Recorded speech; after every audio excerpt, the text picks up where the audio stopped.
Hi, Robin with Oxy-Dry. And I've got a pretty big job that I'm doing today. I've actually just completed the upstairs, which was a large master bedroom with a walk-in closet, and then another bedroom, not too big a bedroom, and I actually did a little couch up there as well. But I'm downstairs now. I pre-vacuumed everything, of course. I actually filled the vacuum, doing this room as well. And that big family room right there, obviously. And I actually clean this carpet on a regular basis down this hallway, and then this bedroom down in here. And she had actually called me about a month ago and wanted it done right away. We were booked up. So she ended up getting a rental machine. Can you see how streaky that is? And over here. There's quite a few stains where you can see I've pre-treated them. That was the main reason why she got the carpet, or she wanted it clean, because she's got a couple of dogs and a couple of labs, I guess, and one of them is a little accident prone. But anyway, so she did attempt to clean it, and obviously it didn't work that great, and so here I am to straighten it out for her. You can see quite a bit of streaking over in this area over here too. So it just didn't work, which of course is normal for hot water extraction. I've been actually cleaning this carpet for quite a few years, and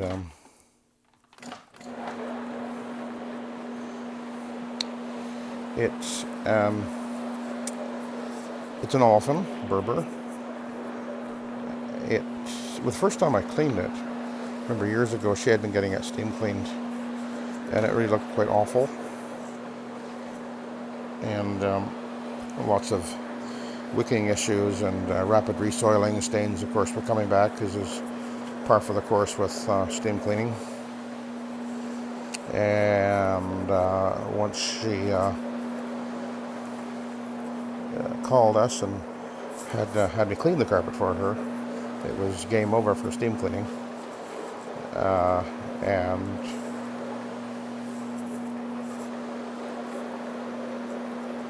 so now it's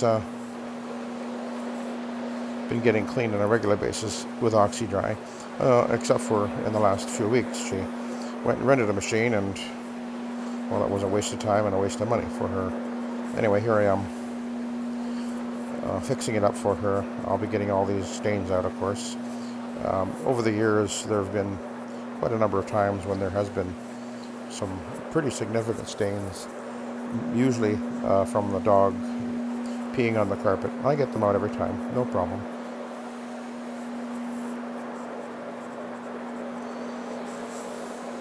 Now, I am gravity feeding.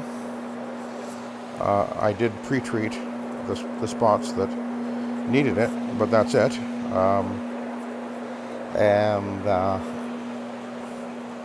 So I will be going over the whole carpet with the fibre pad. And one of the reasons that I usually do it this way, there's my Ironman, by the way, of course. But one of the reasons why I normally will go over the carpet first with a fibre pad is because the fibre pad is faster. I remember that happened last time. I was going to not bump that, right? Anyway, it's just sitting there. So the reason why I almost always will use the fibre pad first is because it is more effective at cutting through the soil and agitating and scrubbing. The scrubbing action is more effective as opposed to going straight to say an Ironman or a microfiber. Now I could do that. It would just mean I'd move a lot slower, because it just simply doesn't have the aggressive bite. And I find that the fibre pads work extremely well for removing stains. Now, that of course doesn't mean that I'm actually lifting the stain or the soil out. Although quite a lot of soil will get onto the fiber pad. But what I do is then I go over the area after the fiber pad with, say, an ironman. And although you may think that adds a lot to the time, it actually doesn't, because I'm getting faster initial cleaning with the fiber pad, this step, than if I were to use an Ironman or a microfiber.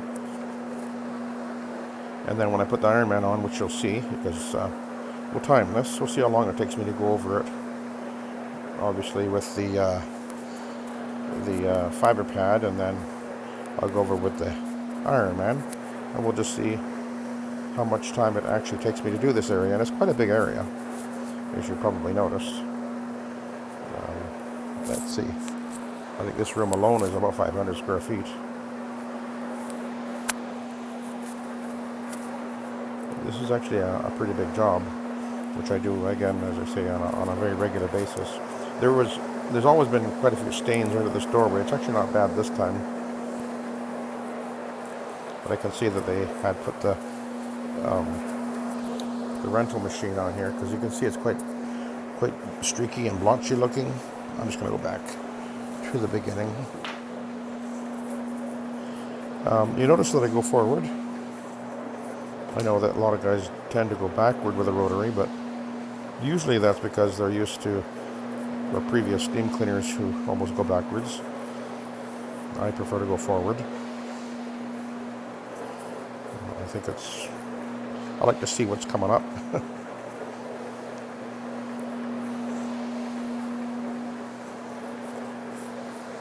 Solution on and off. Solution on and off. Solution on and off. On and off. Now you notice I'm overlapping on and off. So I'm getting 360-degree cleaning passes on all the fiber. I will slow down in certain areas and just let the machine scrub a little extra. There's a little bit of a mark right where I'm at right now, so I do a little pirouette around there, making sure I'm coming at it from every direction. Stain is gone. On, off. On, off. Now there's a bit of a marking out the door. I did spray some pre-treatment on there already when I was doing my pre-vacuuming. That's usually when I do it. So I may end up with a dwell time on any of these bad areas. That's my normal practice. And just carry that right over to the edge. You can see I'm getting right to the very door frame. And I am using the fiber pad I'm using is the hog's hair from Bonnet Pro. I'm going to go back to the beginning again here. I've got a sort of you can't actually see so much on this car. I can from here actually see where I was, because of the light shining across there. But particularly these fiber pads, and particularly the hog's hair pad, is very effective on these olefins, which are pretty hard and stiff, and really benefit from this scrubbing action.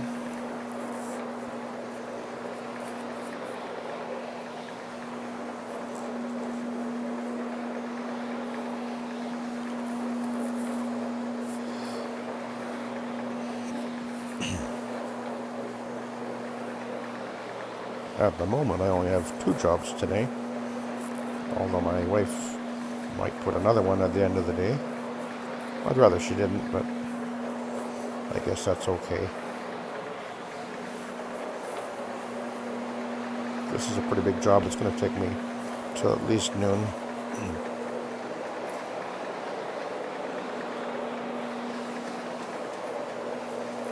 Although this basement area will go pretty quick. I won't have to post-vacuum this carpet because it's so stiff. There's no need to groom it.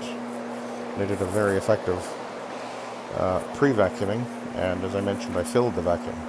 And I filled the my shark too with the edges. Okay. Now you can see right over there. Oh, look at that. That's interesting. If you can see that, but there's a series of little spots right there. Interesting, because I didn't see that till I looked at it from this angle. I have Argo sheen in here. I find that works really well. It's funny because I didn't see them from the other direction.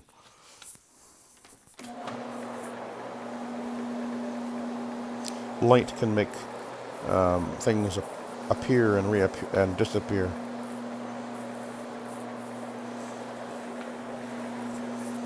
If I stand in the light source here, I can sort of see a little bit better. I'm going to slow right down here, let the machine kind of work it a little bit.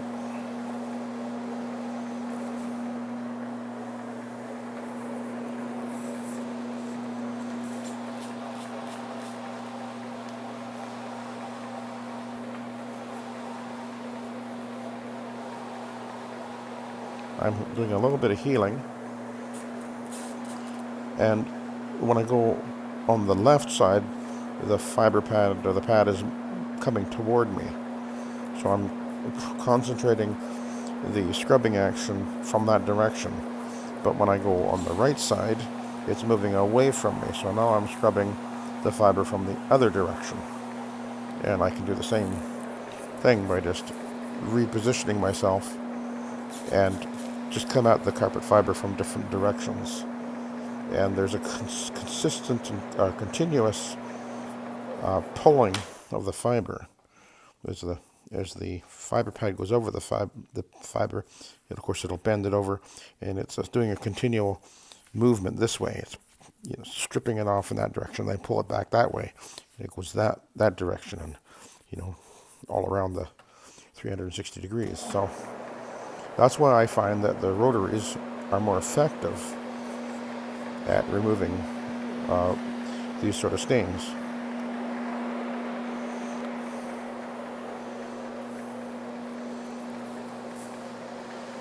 And yes, I do own OPs, so I know the difference.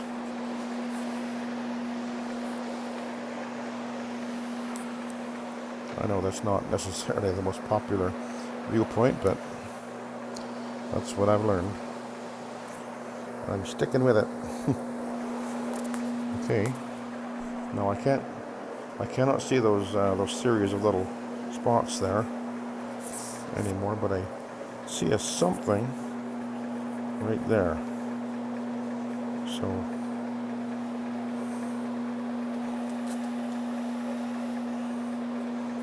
and again, I just did I did it with the left side, then the right side, two different directions right there. And then actually the front is going that way. The back, of course, is going that way. So that's 360 degrees. And I went over a little bit extra, and that stain is now gone. Okay. Come back to here. And I'm just going to stop for a second. Push that couch back.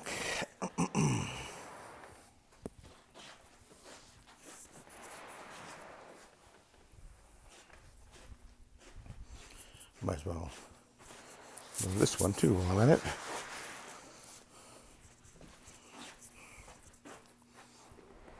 This is a pretty old carpet too. I think it's at least 12 or more years old. And it does clean up very well every time I clean it.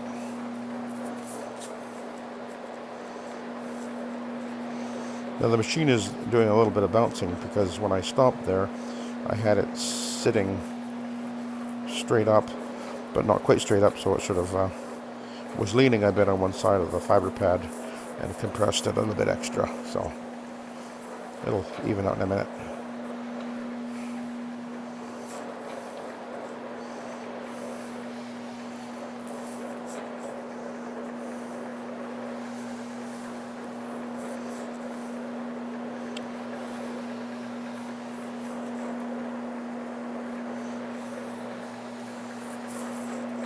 So there was a bunch of stains right here, They're all gone.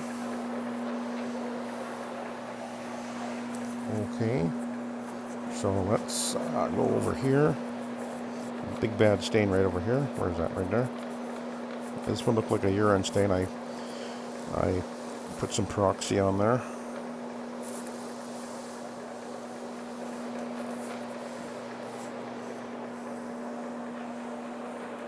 There's a series of what looked like urine stains over there as well.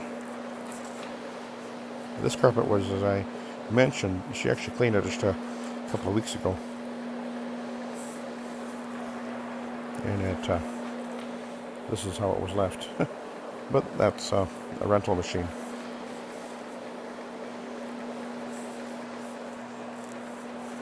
Waste of money, waste of time.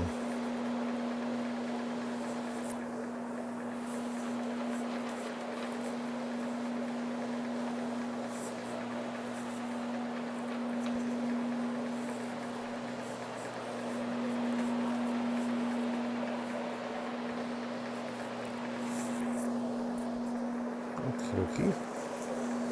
Now I'm gonna go back. You see that mark is was right there by the where the leg was.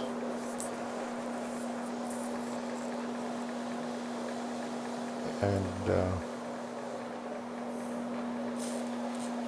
there's a bit of a darkness there, probably because it's a bit damper. I will probably put more peroxide on there before I'm done.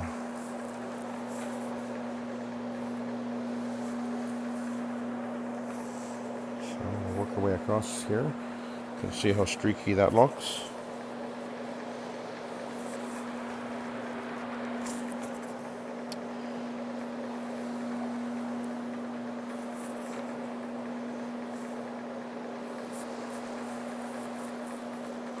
There's a mark right where I'm at right now, which I pre-treated.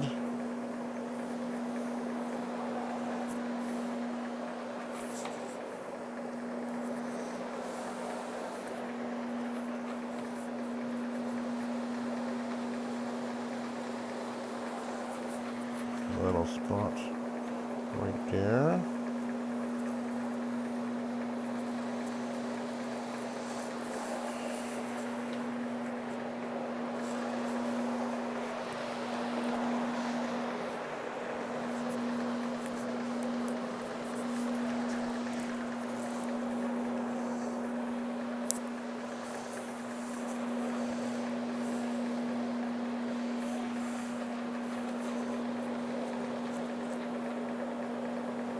Spot there. So when I apply, right there, you saw me move my finger. Again, there's really actually not a lot going down, because you don't need a lot. All you need to do is just keep the fiber pad damp, not saturated. We're not wanting to flush the carpet. That's not what we're doing here. We're wanting to clean the carpet with the fiber pad or the bonnet pad, whatever you're choosing to use, just using enough moisture, water, solution to dissolve the soil but not lose control of the soil. The key to cleaning a carpet is to control where the soil goes.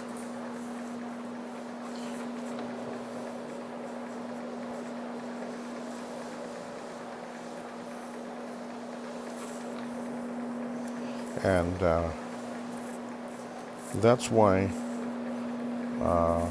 the shower feed works so well, because I'm able to control very precisely how the cleaning solution is going onto the carpet. Now, if I were spraying it onto the carpet, which some systems, say like the Orbot, for example, which I actually own as well, that's how that would work. It sprays on. It actually is going to penetrate down deeper, particularly on an olefin carpet. Whereas by doing the shower feed, you're actually just keeping the fibre pad or the cotton pad or whatever you're cleaning with damp, and you're using that as to apply and to scrub. But there's no need to try to penetrate down into the backing of carpet where you're not actually going to be cleaning anyway. And no steam cleaning doesn't clean it either, it just gets it wet.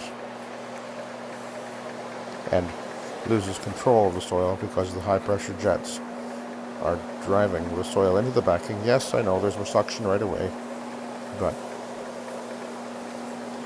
a lot of the soil is actually getting driven right into the backing of the carpet. And all you have to do is replace the carpet one day that's been steam cleaned a few times, and you'll understand exactly what's happening when you take a look at the back of the carpet. It's unavoidable. Okay, I'll put that up.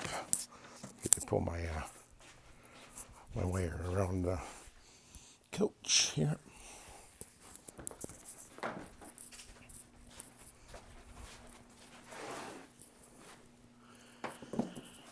Now, maybe 2 or 3 years ago, I cleaned this carpet, and I had an issue in this bedroom, and I had to come back and do a touch-up. And what happened was, I didn't know this, but there was a series of tiny, tiny, tiny little red spots on the carpet. I saw them, and they seemed to clean off and looked perfectly fine. No big deal. Actually, I didn't think they were red. They looked black to me. But she phoned me a day or so later and said there's all these red spots on the carpet. So I came back in here, and there was a whole series of maybe a dozen little spots, about 1/8 of an inch in diameter, red spots. And what had happened is probably one of the dogs maybe had a cut on his paw or something like that, and he just had these little drips, tiny little drips of blood that had gotten into the carpet. And although they appeared to come out from the cleaning, they didn't completely, and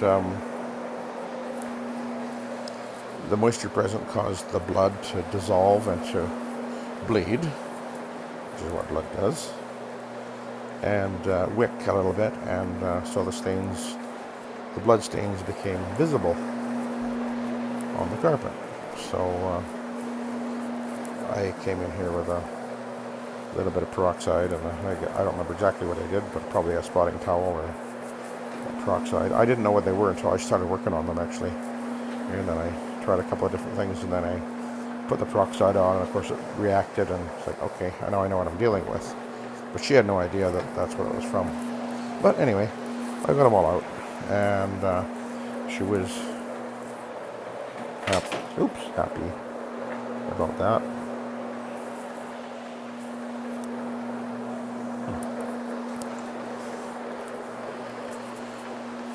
So, put that behind the door.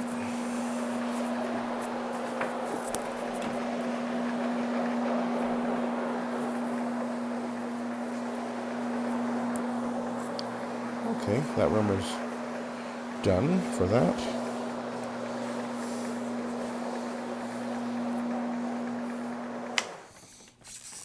And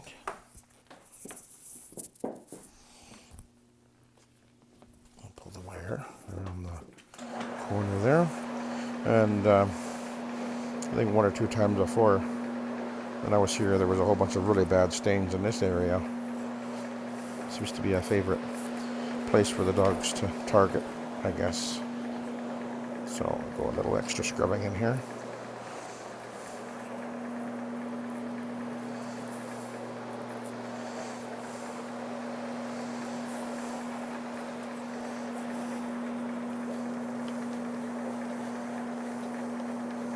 Just looks a little bit blotchy right in there.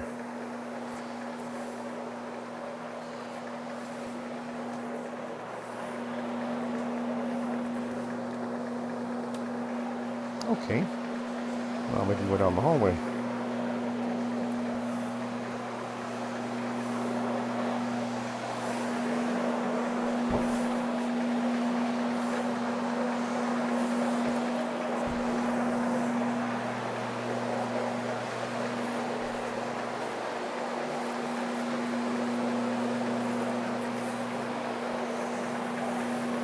And then there's a series of odd-looking stains here. See, be interesting to see what happens with those. I pre-treated them, of course, and they're coming out, no problem.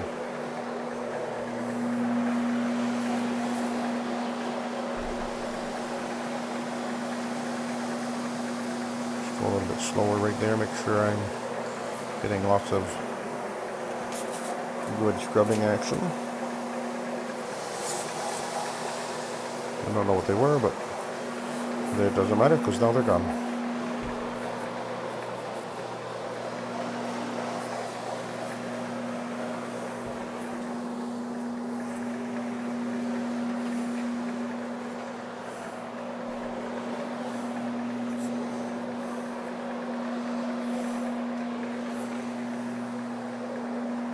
Alrighty, there's a couple of marks right up there.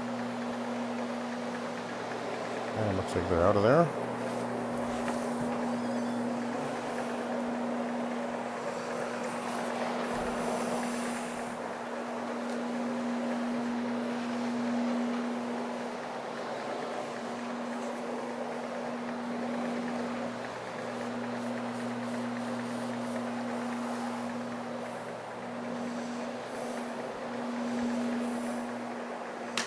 I'll get rid of this thing. Clothes hanger thing, I guess. One time I was here, that thing was all full of clothes. Not sure where they are now, but anyway. Okay. And I've used probably about 2 gallons in this basement. Not quite 2 gallons. So it's a fairly large area.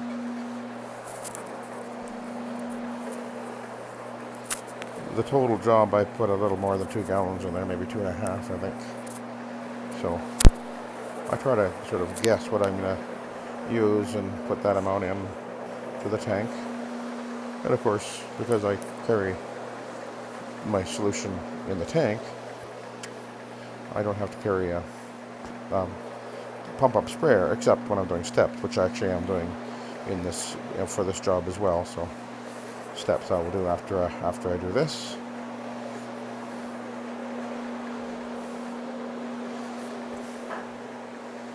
Oh, it's coming up nice. We're gonna just about finish here.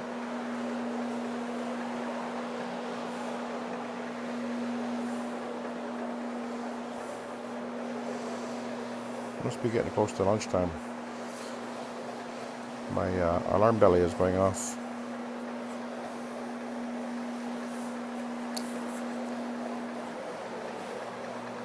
We had a little doggy, which unfortunately we lost her a couple of years ago. Still tugs at my heart, I tell you. But anyway, she was very precise on her. She knew exactly what time dinner was and everything, and it was funny. We always said that when she came asking for her supper, which was exactly the right time, it was like her little alarm belly went off. A wonderful little dog, a little Yorkie poodle. If you go on our website, you can see pictures of her there. We really miss her. Actually, we've lost all our doggies in the last 2 years. It's been very hard. We actually lost 4 dogs in total, because we actually had the 3 which we had since pups, and then one that we was kind of a rescue, who was actually in the last few months of her life. So we were there for her for the last. We gave her the best few months of her life. Just really gave her the attention. She had been very neglected and everything. Yeah, that's a terrible thing. But anyway, we miss our little doggies when we lose them, don't we? And our kittens too. They just don't last very long. Very heartbreaking when they go. still actually feel it. Actually, the last doggy we lost was actually about 3 months ago now, and he was only 11 years old. And we took him to get his teeth cleaned to make sure that he would have a long and healthy life. And he'd actually had his teeth cleaned before, and he'd had a couple of other minor procedures and been under anesthetic before. But this time, unfortunately, his heart stopped on the table. That was a very, very unhappy day. I really miss that guy. That's the last. If you go on our website, you'll see pictures of him. What a wonderful dog. Very, very. A lot of fun, that guy. Oh, he was a hoot. He was always. He's kind of one of those dogs that is always there helping you out, doing whatever you're doing. He's right there with you. So we really miss him. He was my wife's best friend too, because she's at home all day long, and he was always there to give her, to be her companion and everything.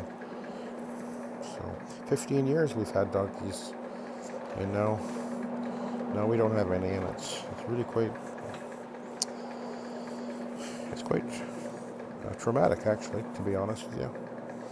But anyway, those of you who have lost pets, you know exactly what I'm saying. Anyway, back to carpet cleaning. That stain is still visible.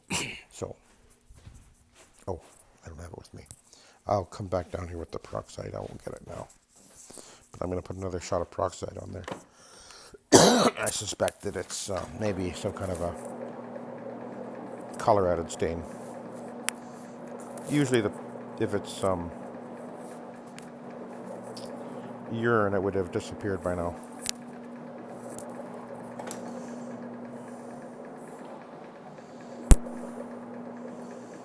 So before I'm finished down here, I'll give that an extra treatment.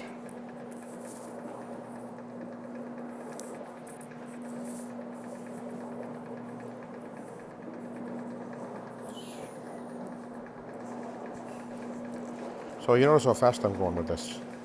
Quite a bit faster than when I was using the fiber pad.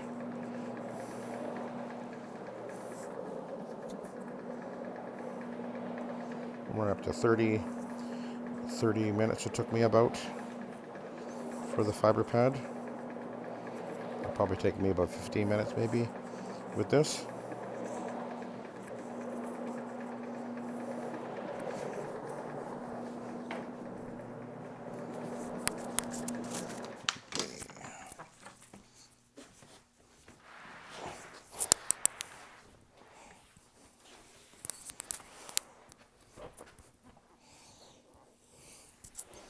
Drop her down. Am I in place? I think so. All right.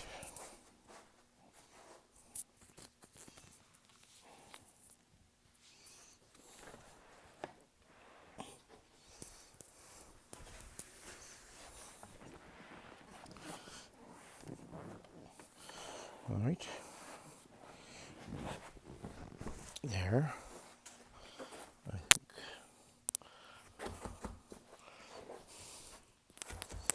Oop. It gets out of whack here a little bit. There we go. That's better. Okay. Right back where it was. Okay. That's good. Okay. We're nearing the end here. Alrighty.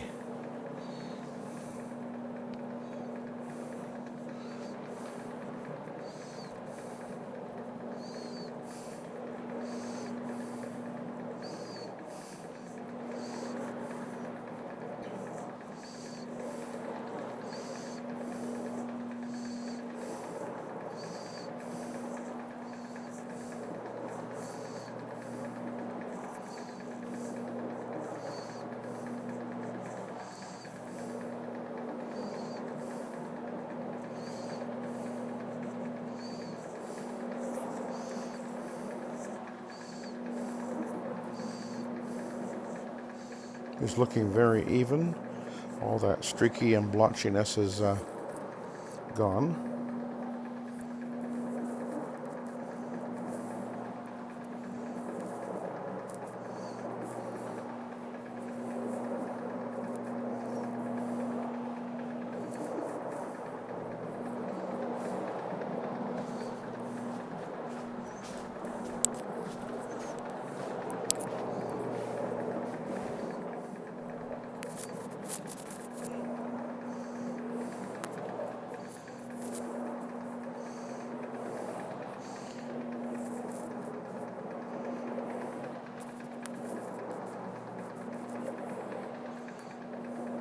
Now, if I did have to post vacuum this carpet, obviously that's going to add more time to the overall job, at least 30 minutes for this downstairs, I would guess.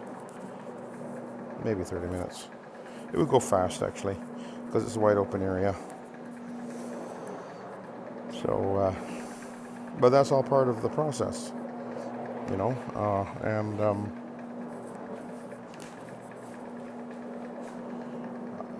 I'm prepared to do that, and obviously I don't mind doing that because I'm able to charge enough for these jobs to actually make it worthwhile doing. Now, just a little point here I'd like to make. I'm just thinking about something here. A lot of guys are going flat rate pricing, and so here I am in a family room. It's a very large family room. And a lot of guys would charge, you know, say if they're doing, say, for example, $30 a room, which is, I guess, where a lot of guys are at. Well, this room is huge. It's like 4 times the size of a lot of family rooms. But you're going to charge $30? Well, maybe you'll say, well, but there's a limit. I'm going to charge double if it's over a certain square feet. Okay, that's fine. So now you're going to charge $60.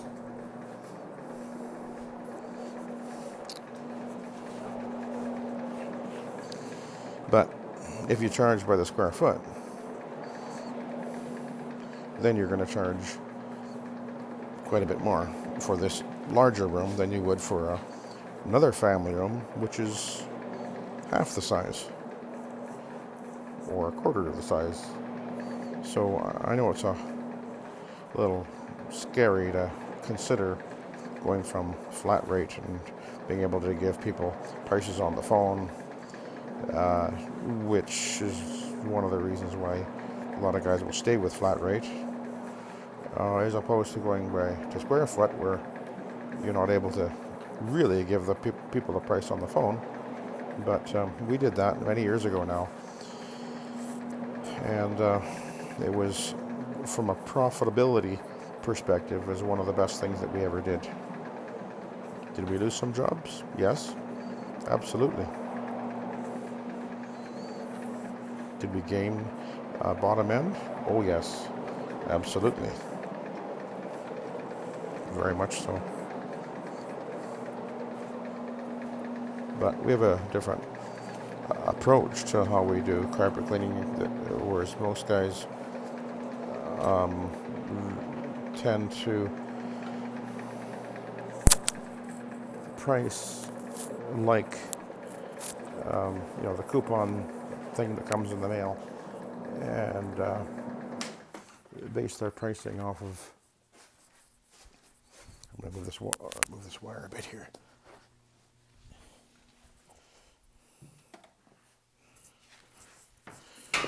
You know, somebody has a special, $99 whole house package or whatever, and so they assume that that's what they've got to, maybe base the pricing off of what others are advertising. But because what happens is when the customer phones up, their first thing they ask you is, well, what do you charge? And then if you don't really know what else to say other than a price,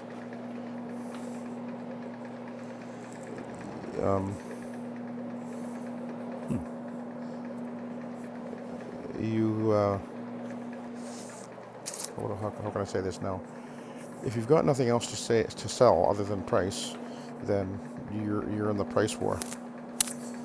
But if you've got a system that's better than others and you include more than others, then you shouldn't be charging the same as the other guy. Should you? And what they charge is their business, and what you charge is yours. But anyway, that's something that we've learned over the years to, we do include everything, so we're able to say that right up front, and it's been our unique selling point. Rather than pricing, we include everything, and if you don't want everything, we'll call the other guy because he'll charge you less. Then we will, and it's funny how many people. My wife does almost all the dealing with people on the phone, of course, and there's no issue with pricing when it comes right down to it for the majority of people who call us. It's not about price. I mean, yes, they always ask what's the price because they don't know what else to ask, but then she will take the time to explain to them. Before she tells them what the price is, she tells them what the price gets them. So right away, when they go, oh, you're going to include sanitizing, deodorizing, anti-allergen treatment, protector, and dries in an hour? Oh, okay. That sounds like it's worth something. And the other guy says $99, and my wife says an average job of the same size, instead of being $99, is going to be $200. Funny thing is that they almost always book with us. It's just the way it works. But not every market will necessarily support that, so. But mind you, we started this in the town we started in, which was south of where we're at right now, which is a big city.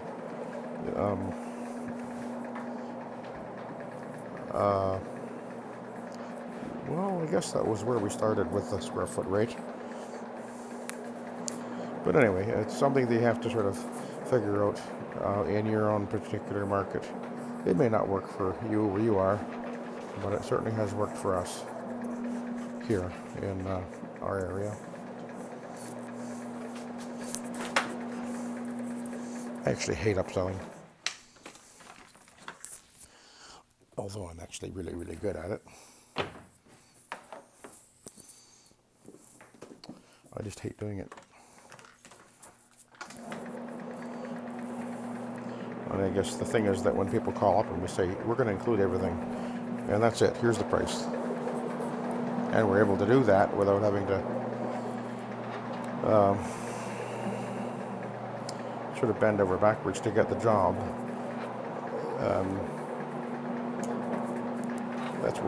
That's what I prefer to do. Years ago, I guess it was, just trying to think, it was maybe 10 years ago. Maybe not quite that long ago. I actually, when Groupon sort of hit the market, all of a sudden everybody's talking about Groupons, I decided to give it a try. I thought, wonder if it would really generate a big boost of our business. And so, and I looked at the program and everything, and I thought, okay, we'll give it a try. But what I did is I omitted at the time I was using ozone injection into the water. So I said, okay, what we'll do is we'll offer that without the protector, without the ozone injection as a base price.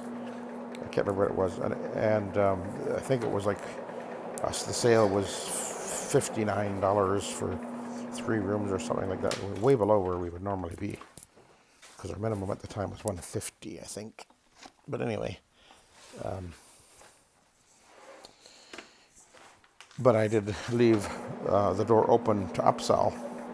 And so we did the Groupon, and we sold a lot. I mean, it was really quite impressive how many were sold. It was an interesting thing is some of them people didn't even cash it. I guess they lost the coupon or whatever. So there was, not all of them were actually done.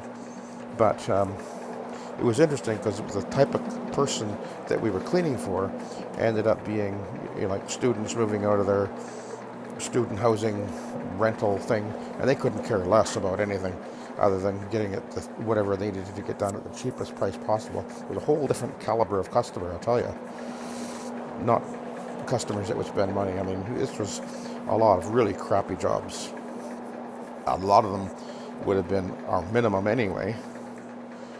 We did get a few decent jobs out of it, but I kept track of it very carefully for how long it went on for, and for how long we serviced all these Groupon jobs, and I calculated exactly what we made on them, and I was able to, because I was actually doing an upsell then to a protector and deodorizing and whatever. I did actually end up upselling a fair amount, not a lot, but enough that I figured that I actually averaged our minimum of 160 or 150 on all the Groupon jobs, which really actually, I mean, that's okay, but I mean, it wasn't, in other words, I didn't lose, but I didn't really gain either, because at the 150, we're just basically just barely making it a bit of money, actually. That's in actual fact. So it was an interesting exercise and experiment, and I would never do it again. Okay, I'm gonna just go over right here at the bottom of the steps a little bit more, and I do have to go and get the peroxide, because I saw another mark right over there, which I could still see the outline of. Where is it now?